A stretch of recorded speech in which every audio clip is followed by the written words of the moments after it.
World കപ്പിലുടനീളം അതിശയ തിരിച്ചുവരവുകൾ നടത്തിക്കൊണ്ട് football ലോകത്തെ രോമാഞ്ചം കൊള്ളിപ്പിക്കുകയായിരുന്നു Argentina.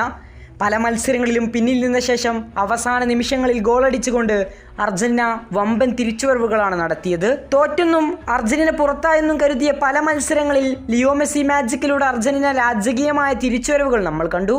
പക്ഷേ ഒടുക്കം ഫൈനലിൽ അർജന്റീനക്ക് കാലിടറുന്നതാണ് കണ്ടത്. സ്പെയിൻ്റെ സർവാധിപത്യത്തിന് മുന്നിൽ അർജന്റീനക്ക് ഒരു തിരിച്ചുവരവിനും സാധ്യമായിരുന്നില്ല. അർജന്റീനയുടെ ഫൈനലിലെ പെർഫോമൻസിൽ ആരാധകരും ടീമും ഒട്ടും സന്തുഷ്ടരായിരുന്നില്ല. ടീമിൽ പല പ്രശ്നങ്ങളുണ്ടെന്ന് വാർത്തകളിൽ നിറയുന്നു.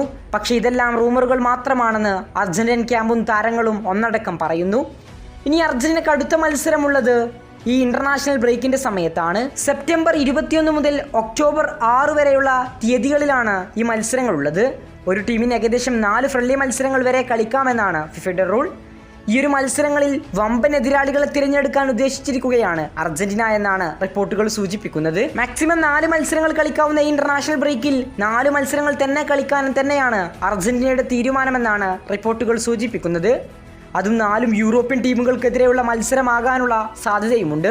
ഏതൊക്കെ ടീമുകൾക്കെതിരെയാണ് കളിക്കുക എന്നത് ഇതേവരെ വ്യക്തമല്ല.